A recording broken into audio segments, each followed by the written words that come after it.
Hello everyone, Praveen Chaudhary यानी कि आपके पीसी बाबा का आप सभी लोगों को वापस से तहे दिल से नमस्कार।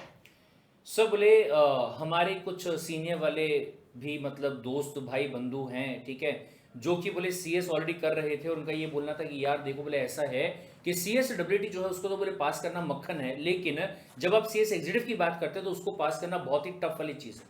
और 90% बच्चों की बात अगर की जाए तो वो बोले आपके फेल हो जाते हैं। मतलब अगर सी एस डब्ल्यूटी का जो रिजल्ट आपका आता है वो 80% पॉजिटिव आता है, तो 90% सी एस एग्जीक्यूटिव का जो रिजल्ट है वो क्या आता है, नेगेटिव आता है। सर मतलब पढ़ाई हमने अभी तक स्टार्ट करी नहीं है और आप यहाँ पे पहले से हमें डिमोटिवेट करने का काम कर रहे हो। तो गाइस ये मैं आपको बता दूं कि यहाँ पे मैं आपको बिल्कुल भी डिमोटिवेट नहीं कर रहा हूं, बल्कि आपका बड़ा भाई होने के नाते ये मेरी जिम्मेदारी बनती है कि वो वाली गलतियां जो कि 90% बच्चे करते हैं अपने एग्जाम्स के अंदर, वो गलतियां आप ना दोहराएं और इसके बारे में पहले से फर्स्ट डे से आपको इस चीज के बारे में पता रहे कि कौन सी गलतियों की वजह से आपकी जो नैया है वो डूब सकती है और कौन से गलतियों को अगर आप नहीं करते हैं, उनको रिपीट नहीं करते हैं, तो आपकी जो नैया रहेगी वो पार लग जाएगी। यानी कि जून 2022 में ही आप अपने सीएस का टैग जो है वो हासिल कर लोगे। राइट गाइस, तो ये वीडियो जो है वो आखिरी तक आपके लिए बहुत ही ज्यादा इंपॉर्टेंट होगा, क्योंकि यहां पे हम वो सारी चीजों के बारे में बात करने वाले हैं जो कि आपके एग्जाम्स के लिए क्या रहने वाली है, इंपॉर्टेंट रहने वाली। ये समझ में आए। लेकिन सर इसके पहले कि मैं इस वीडियो के बारे में आपको बताऊं, वापस से मैं आप सभी लोगों को रिमाइंड करवा देता हूं कि आज की जो डेट है वो है 25 ऑफ नवंबर। और मेरे भाई अगर मैं ये ऑफर के बारे में यहां पे बात करूं जो कि आपका ऑलरेडी चल रहा था, जिसमें ये कहा गया था कि एक ग्रुप जो आपका रहेगा रिकॉर्डेड क्लास वाला, ये आपको मिल रहा है 10,000 रुपीज के अंदर, और जो लाइव गुरुकुल की बात की जाए ये आपको मिल रहा है 14,000 में। और वहीं पे अगर मैं बोथ ग्रुप्स की बात करूं तो 17,000 में रिकॉर्डेड वाला और 22,000 के अंदर लाइव गुरुकुल जो है। वैलिडिटी की बात अगर की जाए तो एक जो आप ग्रुप ले रहे होंगे तो वैलिडिटी आपकी रहने वाली है दिसंबर 2022 की, और अगर दोनों ग्रुप के क्लासेस को आप लेने की बात कर रहे होंगे तो जो वैलिडिटी आपकी यहां पे रहने वाली है वो रहेगी जून 2023 तक की। Got the point. तो आज ये आखिरी दिन जो है वो आपका रहेगा। रात को 12 बजे के पहले पहले अगर आप अपना पेमेंट कर देते हैं तो ये वाले प्राइस पे क्लासेस जो है वो आपको मिल जाएंगी। अदरवाइज अगर मैं इसके बाद में यहां पे बात करूं जो आपके प्राइसेस होंगे वो आपके हर एक मोड वाले 2-2 हजार से यहां पे बढ़ जाएंगे, यानी कि वो एक्सपेंसिव हो जाएंगे। ये समझ में आया। सर बोले हम ये काम करना तो चाहते हैं, प्रोसेस जो है वो करना तो चाहते हैं, लेकिन या तो बोले हमारा फोन जो है वो नहीं लग पा रहा है, ठीक है, या फिर अकाउंट्स में पेमेंट करने में प्रॉब्लम जो है वो बोले हमको आ रही है। तो गाइस ये बात बहुत ध्यान से सुनिएगा कि इसी वीडियो के डिस्क्रिप्शन में आपको ऑलरेडी एक लिंक जो है, जूम मीटिंग का लिंक जो है वो आपको दिया हुआ है, जहां पे आपके एडमिन सर जो है वो आपके हर डाउट को वहां पे सॉल्व कर रहे हैं और पूरा प्रोसेस जो है वो आपको वहां पे सिंपली करवा के दे देंगे। राइट। तो जिन जिन बच्चों को पेमेंट करने में, जिन जिन बच्चों को अपने क्लासेस को बुक करने में प्रॉब्लम आ रहा होगा, रिक्वेस्ट है आप सभी लोगों से कि जूम मीटिंग को जाके आप अटेंड कर लीजिएगा और अकॉर्डिंगली वहां पे अपना जो डाउट है उसको रिजॉल्व करवा लीजिए, ताकि आज के आज आपको क्लासेस का एक्सेस जो है वो मिल जाए, पेमेंट का कंफर्मेशन जो है वो आपका हो जाए और अकॉर्डिंगली आपका पैसा और आपका टाइम जो है वो वेस्ट ना हो। Understood the point. चलिए सर बढ़ते हैं, यहां पे बात करते हैं हमारे आज के इंपॉर्टेंट वाले टॉपिक के बारे में। क्या है टॉपिक सर? कि अगर आपने ये पॉइंट्स को यहां पे फॉलो किया, सो इनमें से अगर ये 5 पॉइंट्स के बारे में मैं बात करूं तो ये मैं आपको पहले भी बोलते आया हूं और यहां पे और डिटेल में इसके बारे में डिस्कशन जो है वो अपन क्या करेंगे, करने वाले हैं। राइट। लेकिन यहां पे ध्यान दीजिएगा, सबसे पहला जो पॉइंट आपका यहां पे आता है ना मेरे भाई, वो है आपका start from day number 1। Sir चाहे आप रिकॉर्डेड वाले क्लासेस ले रहे हो और चाहे आप लाइव गुरुकुल वाले क्लासेस जो है वो लेने की बात करें, और या कुछ ऐसे बच्चे जो कहते हैं सर हम क्लासेस को अफोर्ड नहीं कर पाते हैं तो सेल्फ स्टडी करने की बात हम करें। राइट। हर एक इंसान को सबसे इंपॉर्टेंट जिस बात के बारे में ध्यान देना है वो ये है कि आपको अगर अपने एग्जाम्स में पास होना है तो पहले दिन से पढ़ाई करना जो है वो आपको क्या करना होगा, स्टार्ट करना होगा। रियलिटी जो है गाइस वो मैंने आपको सिंपली यहां पे बता दी है कि अगर आप CSEET के पासिंग परसेंटेज के बारे में बात करोगे तो तकरीबन ये लगा लीजिए कि 80% से लेके 85% बच्चे जो है वो क्या हो जाते हैं, पास हो जाते हैं। राइट। लेकिन वहीं पे अगर मैं बात करता हूं किसके बारे में, सीएस एग्जीक्यूटिव के बारे में, तो मेरे दोस्त ये बहुत ध्यान से सुनिएगा, बोले राजा वो नहीं बनेगा जो राजा परिवार से बिलोंग करता है, बल्कि राजा वही बनेगा जो हकदार होगा। ये बहुत ध्यान से सुनिएगा भाई साहब। CSEE में एंट्री करना आपके लिए बहुत पॉसिबल था, it was just an entrance exam. लेकिन अब यहां पे जो ICSI को और हमारी इंडस्ट्री को, कॉर्पोरेट सेक्टर को, कंपनीज वगैरह को जो बंदा चाहिए वो क्वालिफाइड वाला बंदा चाहिए, नॉलेज वाला बंदा चाहिए, एक्सपर्टीज वाला बंदा चाहिए। अगर ऐसा कोई बंदा होगा जिसने डिग्री तो हासिल कर ली है लेकिन उसके पास में नॉलेज नहीं है, क्या वो बंदा हमारी इंडस्ट्री में वैल्यू एडिशन कर पाएगा क्या? Answer is no sir. और बार बार ये वाली चीज मैं आपसे कहता हूं कि सर एक ऐसा बंदा है जिसने कॉमर्स में अपना ग्रेजुएशन हासिल किया है और एक ऐसा बंदा है जिसके नाम के सामने CS ये टैग लग रहा है। डेमो क्लासेस में आपने देखा लगभग हम वही सारे लॉज पढ़ते हैं जो लॉज आपके LLB में दिए गए हैं और या फिर BCom में भी दिए गए। So what is the difference? आप में ऐसा क्या अलग है जिसकी वजह से आपके नाम के सामने CS का टैग जो है वो भी लगाया जाए और इंडस्ट्री में आपको रेपुटेशन जो है वो भी मिले? सर डिफरेंस ये है कि हमारे पास में सिर्फ डिग्री नहीं होगी सर, बल्कि हमारे पास में नॉलेज होगा। वही बंदा यहां पे अगले पड़ाव पे जाएगा या CS का टैग जो है वो हासिल करेगा जिसके पास में नॉलेज का भरमार है, जिसके पास में अच्छा एनालिटिकल स्किल्स जो हैं वो डेवलप हो जाता है, ब्रेन डेवलप जो है वो हो जाता है। सर ये कैसे होगा? ये पढ़ाई करने से होगा, प्रॉपर वे में पढ़ाई करने से होगा, जिसमें सबसे पहला पॉइंट आता है क्या? Start from day 1।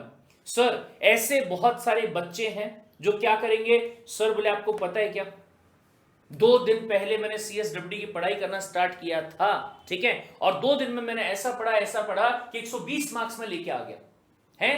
बोले मेरा ऐसा नहीं है, बोले कि मैं जब पढ़ता हूं ना तो ऐसे पढ़ता हूं, बोले कि अपने आप मतलब कॉन्फिडेंस के हिसाब से चीजें जो है वो बोले मेरी हो जाती है, ग्रास्पिंग पावर मेरा खतरनाक वाला तेज वाला है, वगैरह वगैरह वगैरह। मतलब ओवर कॉन्फिडेंस के कीड़े जो है ना वो बोले दिमाग में पनपने लग जाते हैं। ये मैं फैक्ट्स के बारे में बात कर रहा हूं। आई एम सॉरी अगर किसी को ये वाली बातें जो बुरी लग रही होगी, बट मेरा काम यहां पे मीठी मीठी चुपड़ी चुपड़ी बातें करके आपको 7वें आसमान पे ले जाने का नहीं है। मेरा काम यह है कि आपको सही रास्ता जो है वो दिखाया जाए और इसके पहले कि आप भटकें, इसके पहले कि CSEE के मार्क्स देख के आप ओवर कॉन्फिडेंट हो जाएं, आप सही रास्ते पे आ जाओ। ये समझ में आया? सर CS एग्जीक्यूटिव में जो आपका रिजल्ट होता है वो 8% से लेके मैक्सिमम 15% तक का आपका आता है भाई साहब। 8% से लेके 15% तक का रिजल्ट आता है। क्यों? जैसे मैंने आपको पहले बता दिया, राजा वो नहीं बनेगा जिसका पापा राजा था, राजा वही बनेगा जो उसके लिए हकदार होगा, जो उसके लिए काबिल होगा। अगर आप काबिल नहीं है तो आप राजा नहीं बनेंगे। और सिर्फ काबिल बनने के लिए क्या करना पड़ेगा? टाइम वेस्ट जो है वो नहीं करना होगा। बहुत सारे बच्चे हैं CS एग्जीक्यूटिव के पहले 2 महीने, पहले 3 महीने, पहले 4 महीने बर्बाद। एक ही ग्रुप का एग्जाम पास करना है, प्रवीण सर ने बोला तो था दोनों के लिए एफर्ट्स करना, पर मेरे को नहीं करना है सर, मेरे को बोले एक ही का करना है, ठीक है, एक का भी नहीं कर पाओगे। अगर आप ये सोच के चल रहे होंगे अरे अभी तो टाइम है, प्रवीण सर ने तो कहा था कि दोनों ग्रुप्स के लिए अगर आपको प्रिपेयर करना है तो जून 2022 में प्रिपेयर करना पॉसिबल है, मतलब एक का तो आराम से पॉसिबल है। मैं एक काम करूंगा, पहले 2 महीने मैं आराम से टाइम पास करूंगा और आखिरी के 4 महीने में मस्त वाली पढ़ाई करूंगा और अपने आप को पास कराऊंगा। ना बेटा ना, अगर आप ऐसा सोच रहे होंगे तो आप गलत फहमी में हो। और मैं ये भी आपको बता दूं, ऐसे बहुत सारे बच्चे होंगे जो अभी नॉर्मली ऐसे ही पढ़ना स्टार्ट करेंगे, कभी चलो बोले डाउट सॉल्विंग सेशन हो रहा है कर लेते हैं, अगले दिन नहीं यार आज मेरा मूड नहीं है, आज नहीं करूंगा, बोले कल देखते कल कर लेंगे, है ये सर बोले उसका रिकॉर्डेड वाला जो वर्जन रहेगा वो तो बोले प्रोवाइड करने ही वाले हैं, बोले बाद में देख लूंगा, बोले फिर कभी। बेटा बाद कभी भी नहीं आता है, कल कभी भी नहीं आता है, ये हमेशा ध्यान रखिएगा।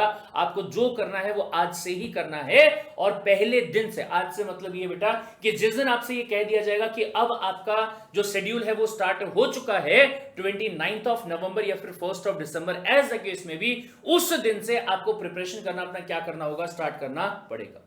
इनिशियल डेज जो हैं, इनिशियल मंथ्स जो हैं वो आपके बहुत ज्यादा इंपॉर्टेंट हैं। अगर ये आपने बर्बाद कर दिया, अच्छा एक और चीज क्या होता है, साइकोलॉजिकल प्रॉब्लम होती है क्या, कि जब डाउट सॉल्विंग सेशन हो रहा होगा तो बाकी लोग भी वहां पे रहेंगे, बाकी बच्चे भी वहां पे होंगे, बाकी बच्चे जब बात कर रहे होंगे तो उनके जो बातें हैं वो आपको भी सुनाई दे रही होंगी। एक बच्चा बोलेगा कि हाँ सर मेरे को ना स्वयं सो टॉपिक में डाउट आ रहा है, और वो बोलेगा कि सर मेरा बोले ऑलरेडी 2 चैप्टर जो है वो पढ़ के हो चुके हैं और मुझे उसमें ये डाउट जो है वो आ रहा है।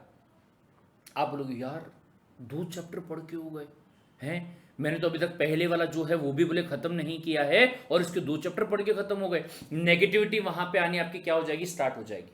ये समझ में आया? इसीलिए ये बात आप गांठ बांध लीजिए, मुझे ये वाला काम नहीं चाहिए कि सर आप एक काम करो लेक्चर्स प्रोवाइड कर दो सर, मैं बोले 1 हफ्ते के बाद में मैं पढ़ना क्या कर दूंगा, स्टार्ट कर दूंगा। ऐसा मत करना, ये मैं आपको पहले बताऊं। This is the very first step जिसके बारे में आपको सोच समझ के चलना पड़ेगा। दूसरा पॉइंट यहां पे मेरे भाई आता है कौन सा, कंसेप्ट क्लैरिटी वाला। अगर आपके कंसेप्ट क्लियर नहीं है, ध्यान से सुनिएगा, रट्टाफिकेशन मगिंग अप करना यहां पे काम बिल्कुल भी नहीं आएगा।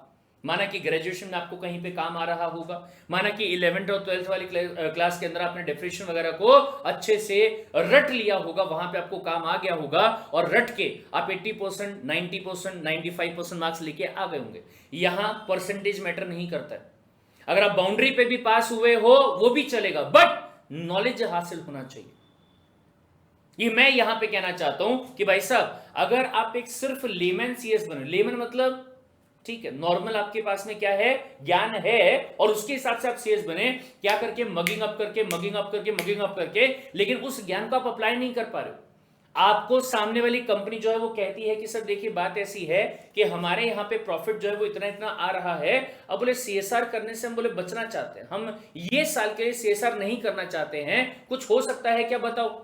नहीं, आपने कहा अरे नहीं नहीं नहीं नहीं ऐसा नहीं होता, बोले आपको बोले अगर प्रॉफिट आपका 5 करोड़ रुपए के ऊपर आ रहा है तो ऐसे केस में बोले आपको क्या करना पड़ेगा, आपको 2% का सीएसआर जो है वो करना ही पड़ेगा, अगर नहीं करोगे तो ऐसे केस में आपको पेनल्टी लग जाएगा।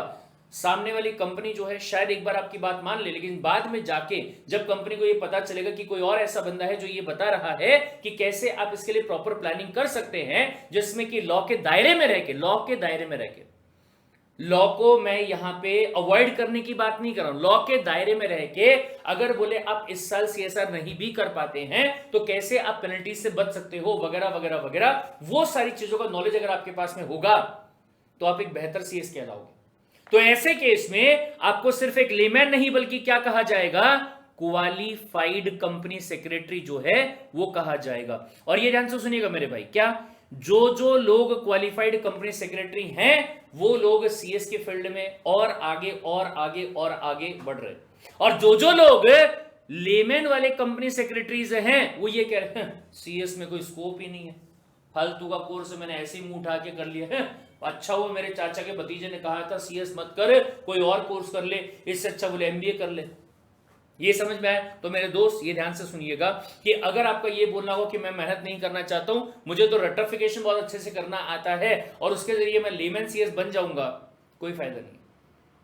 क्या बनना है, क्वालिफाइड सीएस बनना, उसके लिए क्या करना पड़ेगा, मेहनत करना पड़ेगा। मेहनत अगर आप करोगे तो ऐसे केस में आपका हाथ कोई नहीं पकड़ पाएगा, आप जिंदगी में अपने करियर में तरक्की ही तरक्की करोगे। लेकिन अगर आप सिर्फ एक लेमन सीएस बने, सिर्फ डिग्री अगर आपने हासिल कर लिया तो आपकी जिंदगी में कुछ नहीं होने वाला। नॉर्मल 15,000 20,000 से आपकी स्टार्टिंग होगी, जिंदगी में शायद 50,000 70,000 रुपए महीना आप कमा लोगे, जो कि आगे चल के बहुत कम रहेगा मेरे भाई। ये ध्यान से सुनिएगा, आज शायद आपको 50,000 70,000 सुनने में बहुत अच्छा लग रहा होगा, लेकिन अगर यही पैसा आज से 5 साल के बाद आप कमा रहे होंगे तो बहुत कम रहेगा पैसा। ये समझ में आया? चलिए नेक्स्ट पॉइंट यहां पे आता है क्या, कंसिस्टेंसी। मैं कहूंगा मेरे भाई इसके एग्जाम्पल बचपन से आप देखते आ रहे हो, slow and steady wins the race, करत करत अभ्यास जड़मती हो तो सुजान, लगातार जो तू पढ़ाई करे तो पढ़ाई हो जावे आसान। ऐसे भी बहुत सारे लोग हैं, सर सीएस एग्जिट में तो इतना वास्ट सिलेबस है कैसे कंप्लीट हो पाएगा सर, नहीं नहीं ये मेरे बस की बात नहीं है, खुद ही नेगेटिव हो गए, पहले ही नेगेटिव हो गए। और ऐसे भी लोग रहने वाले हैं जो कि उसी सिलेबस को वही 6 महीने में पढ़ने वाले भी हैं, वही 6 महीने में पढ़ के दोनों ग्रुप्स के एग्जाम भी देने वाले हैं और ऑल इंडिया रैंक जो है वो भी स्कोर करने वाले हैं। एक स्टोरी यहां पे मैं आपसे शेयर करना चाहूंगा कि एक बार एक बाप और उसकी बेटी एक कार से जा रहे थे कि सडनली तूफान आ गया। तूफान आ गया, जितने भी लोग साथ में मतलब वहां पे चल रहे होंगे, किसी और की कार जा रही होगी, किसी और की बाइक जा रही होगी, सब वहां पे रुक गए, सबके सब वहां पे रुक गए, किसी पेड़ के नीचे रुक गए या जहां पे भी उनको छत मिली वहां पे वो रुक गए। लेकिन ये जो आदमी था ये अपनी कार को चलाते रहा। उसकी बेटी ने कहा कि पापा रुक जाते हैं, बाकी सारा क्राउड जो है वो रुक चुका है, अपन भी रुक जाते हैं, कहीं तूफान में हम फंस ना जाएं, कहीं कुछ दिक्कत ना हो जाए। उसके पिताजी ने एक्सपीरियंस, मेरे भाई एक्सपीरियंस के हिसाब से उसके पिताजी ने कहा थोड़ी तकलीफ होगी, थोड़ी शायद देखने में तकलीफ होगी, लेकिन यही हमारे लिए अपॉर्चुनिटी भी है। क्या हम जानते हैं कि लगभग सारी की सारी जनता जो है वो एक जगह पे खड़ी है और सिर्फ हम क्या कर रहे हैं, हम आगे बढ़ रहे हैं, या कोई एक आधा और ऐसा होगा, राइट? तो जब वो चलता गया चलता गया चलता गया, स्पीड जो है वो थोड़ी सी स्लो थी, स्पीड थोड़ी सी स्लो थी, लेकिन वो कंसिस्टेंटली चलता गया चलता गया चलता गया, तो थोड़ी देर के बाद में जब देखता है तो उजाला उसको दिखाई देता है और वो वहां से पार हो जाता है। अपनी बेटी से कहता है कि अब पीछे मुड़ के देखो। जब वो बेटी पीछे मुड़ के देखती है तो उसको दिखाई देता है कि वही तूफान उसी सेम जगह पे है और वो लोग वहीं पे ही खड़े थे जो इंतजार कर रहे थे कि कब ये तूफान खत्म होगा और कब हम यहां से क्या करेंगे, निकलेंगे। लेकिन अगर आप देखोगे तो आप उस तूफान को पार कर चुके हो अच्छे तरीके से। ये कब पॉसिबल हो पाएगा, जब आप कंसिस्टेंटली अपनी मेहनत जो है वो करते रहेंगे। Slow and steady wins the race, करत करत अभ्यास जड़मती हो सुजान। और मेरा यहां पे बोलना है कि लगातार जो तू करे पढ़ाई, पढ़ाई हो जावे आसान। ये समझ में आया? चलिए सर, नेक्स्ट पॉइंट है मेरे भाई टाइमली रिवीजन। ये बहुत ध्यान से सुनिएगा सर। मैंने ना मेरे बचपन में गलतियां जो है वो करी थी। क्या किया था मैंने एग्जिट के अंदर अगर आप बात करेंगे ना तो उसमें ऐसा था कि पहले सर बोले एक काम करो, आप पढ़ा लो सर, आपके पढ़ाने के बाद में फिर मैं क्या करूंगा, रिवाइज करना स्टार्ट करूंगा, ठीक है? तो 4 महीने मेरा बैच चला। जब 4 महीने मेरा बैच चला उसके बाद में जब मैं रिवाइज करने के लिए बैठा तो स्टार्टिंग की जो चीजें थी ना वो मैं भूल चुका था। स्टार्टिंग की जो मेरी चीजें थी वो मैं क्या कर चुका था, भूल चुका था। मेरा टारगेट ये था कि मुझे क्या करना है, दोनों ग्रुप के एग्जाम जो है वो देने हैं। बट जब 4 महीने के बाद में मुझे ध्यान आया कि अरे मेरे भाई कि पहले दिन क्लास में जो पढ़ा था वो तो मुझे ध्यान ही नहीं है। तो मैंने क्या किया, मैंने फिर वहां पर रिवीजन करना स्टार्ट किया। अब जब रिवीजन करना स्टार्ट किया तो लगभग वैसे ही मुझे रिवाइज करना पड़ा जैसे कि मैंने पहले रेगुलर वाले लेक्चर्स को देखा था। ये समझ में आया? अब ऐसे केस में क्या हुआ, आपका टाइम जो वो वेस्ट हो रहा है। इससे अच्छा फिर मैंने प्रोफेशनल में गया। जब मैं प्रोफेशनल में गया अपने अगले एग्जाम्स को पास करने के बाद में, गलतियों को सुधारने के बाद में, तो जो चीज मैंने डे 1 पे स्टडी करी थी उसको मैंने डिसाइड किया कि महीना जैसे ही खत्म हो जाएगा 7वें दिन पे मैं उसको रिवाइज करूंगा। फिर मैंने डिसाइड किया कि जैसे ही मेरा वीक खत्म हो जाएगा तो 7वें दिन पे रिवाइज करूंगा, और महीना खत्म हो जाएगा तो 31वें दिन पे रिवाइज करूंगा। अच्छा, इनसे भी बड़ा, ये बहुत ध्यान से सुनिएगा, ये वाली चीज के बारे में आपको कभी पता चलने वाला नहीं है, ये आपका सबसे बड़ा हथियार है। क्या सर बोले, एक चीज आपकी रहती है जिसको यहां पे नाम दिया जा रहा है माइंड वाला रिवीजन। कौन सा रिवीजन मेरे भाई? माइंड वाला रिवीजन। सर ये क्या होता है? दिन भर आपने अपनी पढ़ाई कर ली, 4 से 5 घंटे, 7 घंटे, 8 घंटे, जो भी आपकी क्लासेस होनी थी वो आपने कर ली। डाउट सॉल्विंग जो आपको करवाना था वो आपने कर लिया। टेस्ट जो आपको देना था वो आपने दे दिया। पढ़ाई आपने नहीं करी, एज द केस में भी, वट एवर द केस में भी, ठीक है? सब हो जाने के बाद में जब रात को आप सोने को जा रहे हैं, ये ध्यान से सुनिएगा, अब ये आपको बनानी है अपनी आदत। और मुझे आपसे ये जानना है इसी वीडियो में, बाद में जब आप ये चीज को अपनी आदत बना चुके होंगे, बाद में वापस से इस वीडियो पे आइएगा और आके मुझे कमेंट सेक्शन में इस चीज का कमेंट करके बताइएगा। क्या कि रात को जब आप सोओगे ना उस टाइम पे ना ही तो आपके पास में फोन होने चाहिए, ठीक है, ना ही आपके पास में कोई किताब होनी चाहिए, ना ही आपके पास में कोई और इंसान होना चाहिए जो कि आपको वहां पे क्या कर सके, डिस्टर्ब कर सके। आप और बस सिर्फ आपकी ही कंपनी जो है वो रहनी चाहिए। आधा घंटा, ज्यादा नहीं है, सिर्फ आधा घंटा आपको क्या करना है, रिकॉल करना है। क्या रिकॉल करोगे? सुबह कितने बजे उठे थे सर? 7 बजे। अलार्म कितने बजे का था? 6:30 का। शर्म आई थोड़ी सी कि यार रोज मैं यही काम करता हूं कि आधा घंटा उठने में लेट हो जाता हूं, कल मैं कोशिश करूंगा कि 6:30 बजे मैं उठ जाऊं। अपने आप को क्या करोगे, गिल्ट जो है वो फील कराने की कोशिश करोगे अगर आप लेट हुए तो। अगर आप टाइम पे उठे थे, सर 7 बजे का मेरा अलार्म था, 7 बजे मैं उठ गया था, फील प्राउड अबाउट दैट कि हाँ आप 7 बजे उठ गए थे, जो कि एक बहुत ही अच्छी वाली बात है। 7 बजे आप उठ गए थे। फिर उसके बाद में मैं फ्रेशन अप हुआ, फिर उसके बाद में मैं पढ़ाई करने के लिए बैठा। आज बोले सबसे पहले मैंने कंपनी लॉ का जो लेक्चर है वो देखा। कंपनी लॉ के लेक्चर के अंदर आज बोले प्रवीण सर कॉर्पोरेट व्हील के बारे में बता रहे थे, उसके लिफ्टिंग के बारे में बात जो है वो कर रहे थे। उन्होंने कहा कॉर्पोरेट व्हील, अरे कंपनी को ही बोले कॉर्पोरेट व्हील कहा जाता है, और ये कहा गया कि अगर कंपनी को बोले बोनाफाइड पर्पस के लिए इस्तेमाल किया जा रहा होगा तो ठीक है। बोनाफाइड का मतलब क्या होता है? गुड फेथ में अगर आप उसको यूज कर रहे होंगे तो अच्छी बात है। लेकिन अगर बोले इसका जो इस्तेमाल है वो आप किसी गलत पर्पस के लिए कर रहे हो, लोगों को धोखा देने के लिए कर रहे हो, क्रेडिटर्स का पैसा जो उसको खाने के लिए कर रहे हो, या फिर किसी भी और फ्रॉडुलेंट इंटेंशन से अगर आपने किसी भी कंपनी के नाम का यूज किया ना, तो ऐसे केस में कॉर्पोरेट विल को क्या कर दिया जाएगा, लिफ्ट कर दिया जाएगा, उसको हटा दिया जाएगा। राइट। तो ऐसे आप चीजों को क्या कर रहे हैं, रिकॉल कर रहे हैं, समझने की कोशिश कर रहे हैं, अपने आप के साथ में बातचीत कर रहे हैं, अपने आप को समझाने की कोशिश कर रहे हैं कि ये चीज का मतलब क्या होता है, वो चीज का मतलब जो है वो क्या होता है। प्रवीण सर ने यहाँ पे 3-4 केस लॉ बताए। एक तो दिनशा वाला केस था, 3 कंपनी बनाई चचा ने, प्राइवेट वाली कंपनी। वो कंपनी सिर्फ क्यों बनाई, ताकि इनकम को डाइवर्ट किया जा सके और टैक्स को बचाया जा सके। क्या ये अलाउड रहेगा, नहीं अलाउड रहेगा। जब भी इसके बारे में पता चलेगा ना, तो वो जो पूरी की पूरी इनकम है वो दिनशा के हाथ में ही टैक्सेबल मानी जाएगी और कंपनीज जो है उनको इग्नोर कर दिया जाएगा। फिर दूसरा एक केस आया था जो कि एनिमी कैरेक्टर वाला आया था, जिसमें कि डैमलर वाला और कॉन्टिनेंटल टायर वाला जो था उसके बारे में बात करी गई।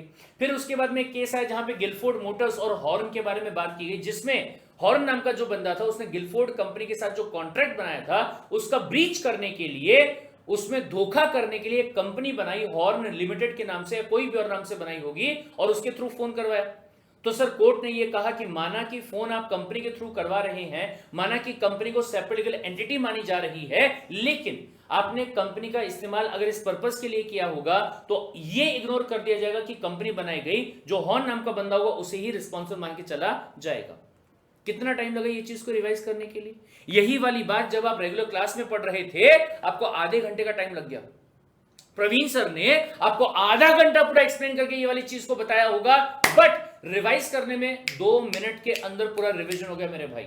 यही रिवीजन, रिवीजन बोलो ही मत इसको, क्यों? बुक में से देख के रिवाइज नहीं कर रहा हूं, ये बहुत ध्यान से सुनिएगा। यूजुअली जब आप रिवाइज करने की बात करते हैं, आप अपने हाथ में बुक लेते हैं और वहां से रिवाइज करने की बात करते हैं, जिसकी वजह से आपका वक्त जो है वो बहुत जाया होता है, बहुत वक्त बर्बाद होता है। आप यहां पे क्या बोल रहे हो, सर मैं बुक में से रिवाइज नहीं करूंगा, मैं बस चीजों को रिकॉल कर रहा हूं, जो याद आ गया बहुत ही अच्छी बात है, जो याद नहीं आया कोई बात नहीं, कल सुबह मैं जब दोबारा उठूंगा, कल के जब क्लासेस में देखना स्टार्ट करूंगा तो उसके पहले मैं क्या करूंगा, ये चीजों को वापस से एक बार रिकॉल कर लूंगा।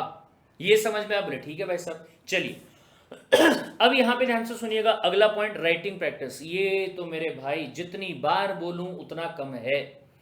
आपने कंसेप्ट सारे समझ लिए, सारी बातें जो है वो आपको समझ में आ गई, गेम के रूल जो आपके रहते हैं वो आपने पढ़ लिए, सारे के सारे रट लिए, लेकिन उसमें आपने गेम खेला ही नहीं।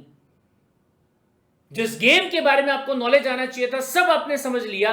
पबजी की बात आप कर लीजिए भाई साहब, बैटल ग्राउंड की बात आप कर लीजिए, सर कौन से बटन से गन चलती है, किस तरीके से गन चलती है, मूवमेंट आपको कैसे करना होगा, सब आपने समझ लिया। लेकिन जब खेलने की बारी आई तो क्या मैं कह सकता हूं, जब तक कि उस चीज में प्रैक्टिस आप नहीं करोगे आपको एक्सपर्टीज हासिल नहीं होगा। बोले हाँ सर, यही बात यहां पे भी है। आपने पढ़ाई कर ली, कंसेप्ट आपके दिमाग में क्लियर हो चुका है। कई बार बच्चा ऐसा बोलता है, सर दिमाग में सब क्लियर है, दिमाग में पता है कि प्राइवेट कंपनी में कितने मेंबर्स होने चाहिए, कितने डायरेक्टर्स होने चाहिए, ओपीसी में कितने मेंबर कितने डायरेक्टर्स होने चाहिए, नाम के पीछे क्या लगना चाहिए क्या नहीं लगना चाहिए, अगर प्राइवेट कंपनी को पब्लिक में कन्वर्ट करना है तो क्या करना चाहिए, सब पता है सर, सब क्लियर है, पर लिखूं कैसे ये समझ में नहीं आ रहा।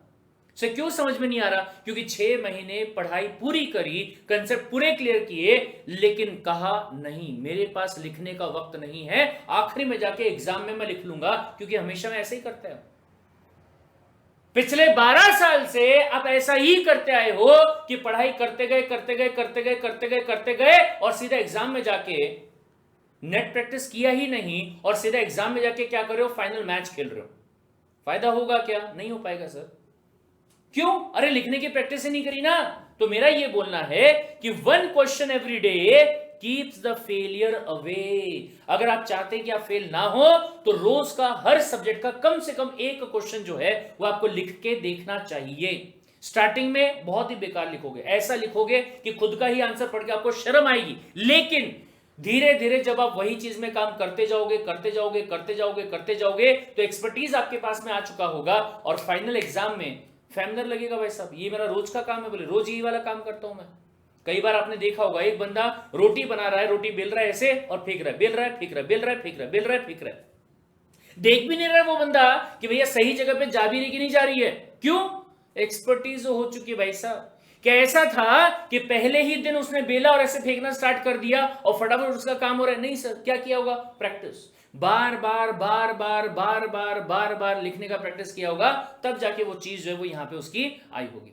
फिर इसके बाद में अगला आता है मेरे भाई टाइम मैनेजमेंट। वक्त का सही इस्तेमाल करना बहुत ज्यादा जरूरी है। एक एक मिनट जो आपकी होती है ये इंपॉर्टेंट है, ये आपको अच्छे से पता है, क्योंकि पहले भी आप एग्जाम दे चुके हैं।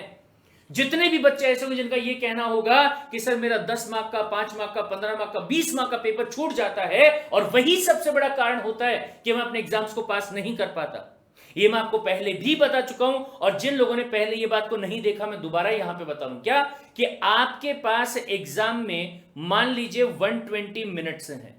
अगर मैं 3 घंटे के हिसाब से बात करूं तो वैसे आपके एग्जाम में 180 मिनट्स होते हैं, लेकिन सर लॉजिकली अगर बात की जाए, इस कंट्री के अंदर, इस दुनिया के अंदर ऐसा कोई भी पेपर नहीं बनाया जाता है जो 3 घंटे से ज्यादा लेंदी रहे, राइट। और जो पेपर 3 घंटे के लिए बनाया गया होगा वो बेसिकली 2.5 घंटे में सॉल्व किया जा सकता है, अगर मैं मैथमेटिकली बात करूं तो, और उसी बेसिस पे पेपर बनाया जाता है।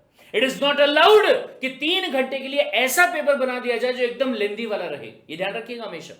ये समझा, कोई भी पेपर को 2.5 घंटे में सॉल्व किया जा सकता है, यानी कि 150 मिनट्स आपके पास में। सर अगर मेरे पास में, ये ध्यान से, ये आज से आपको इसी कैलकुलेशन से चलना है, अगर 150 मिनट आपके पास में है 100 मार्क्स के लिए, तो 1 मार्क के लिए कितना टाइम आपके पास में है 1.5, 2 मार्क्स के लिए कितना टाइम आपके पास में है सब बोले 3 मिनट, सब बोले 3 मार्क्स के लिए कितना टाइम आपके पास में है 4.5 मिनट, सर 4 मार्क्स के लिए कितना टाइम आपके पास में है सर 6 मिनट, 5 मार्क के लिए कितना टाइम आपके पास में है 7.5 मिनट, और सर 6 मार्क के लिए आपके पास कितना टाइम है सब बोले 9 मिनट्स।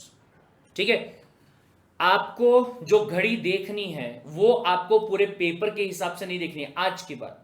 यानी कि जब आप संडे को वीकली टेस्ट दे रहे होंगे अभिजीत जायसवाल सर के साथ में, तो आप ये नहीं कहेंगे कि सर मैं बोले यहां पे टाइमर लगा ले रहा हूं कि मेरे पास में 1 घंटे का टाइम है और 1 घंटे में 30 से लेके 35 मार्क्स का पेपर सॉल्व करना है ना, ये घड़ी आपको नहीं लगानी। क्या करना है, आपको ये देखना है कि पहला क्वेश्चन जो है वो कितने मार्क्स का है। अगर वो 5 मार्क्स का है तो 7.5 मिनट आपको नोट करना है। अगर मान लीजिए आपका टाइम चल रहा है कि 5 बजे आपका पेपर था, ठीक है, तो 5 बज के 7.5 मिनट पे 7:50, ठीक है, 7.5 मिनट पे आपकी जो ये रहेगा पेपर जो रहेगा, क्वेश्चन जो रहेगा उसका आंसर कंप्लीट हो जाना चाहिए। जहां पे कंप्लीट हो जाता है वहां पे रोक दीजिएगा। धीरे धीरे आपको समझ में आएगा कि आपकी स्पीड जो है वो पहले ही क्वेश्चन से क्या रहेगी, एकदम फास्ट वाली आपकी रहने वाली होगी, जिसका बेनिफिट जो है वो आपको क्या होगा, मिलेगा। Is this clear? तो इस बात को ध्यान रखिएगा। और टाइम मैनेजमेंट जो है ये अगर आप यहां पे प्रॉपर्ली करते हैं मेरे भाई, वापस से ये 6 बातें अगर आप अपने करियर में याद रखेंगे, आप सीएस के एग्जाम में क्या किसी भी एग्जाम में फेल नहीं होने वाले हैं। क्यों? नॉलेज आपके पास में आएगा, कंसिस्टेंसी आपके पास में आएगी, स्पीड आपकी बढ़ जाएगी, राइटिंग आपकी सुधर जाएगी, सेंटेंस का फ्रेमिंग जो आपका रहेगा वो अच्छा हो जाएगा, प्रोफेशनल आंसर्स जो हैं जो कि दूसरों के कंपैरिजन में आपके बेहतर रहेंगे वो आप यहां पे कर पाएंगे। तो फेल होने का कारण कहां बचा ये मुझे बता दीजिए। फेल होने का कारण कहां बचा ये मुझे आप सिंपली बता दीजिए कि सर ये एक और कारण बच जाएगा जिसकी वजह से क्या हो सकता हूं, मैं फेल हो सकता हूं। ये समझ में आए? तो ये ध्यान रखिएगा और ये मेरी गारंटी है मेरे भाई कि अगर ये 6 बातें आपने फॉलो कर ली ना, आप फेल नहीं हो पाओगे, आप वो 90% कैटेगरी में नहीं आओगे। ये बात को ध्यान में रखिएगा, राइट। तो कमेंट सेक्शन में ये मुझे आप सभी लोगों से अभी ये कमिटमेंट चाहिए कि हाँ सर आपने बोल दिया, हमने कर लिया। आज के बाद में ये 6 पॉइंट जो है इनको मैं अलग से निकाल के दीवार पे चिपकाऊंगा और दीवार पे चिपका के हमेशा मैं इस बात को ध्यान रखूंगा कि मुझे ये 6 पॉइंट जो है वो कभी भी भूलने नहीं है। मुझे ये कमिटमेंट अभी के अभी कमेंट सेक्शन के अंदर चाहिए। Got the point? चलिए सर, तो मिलते हैं अगले वाले वीडियो के अंदर किसी और इंफॉर्मेटिव वाले वीडियो के अंदर। Till then take care, bye bye.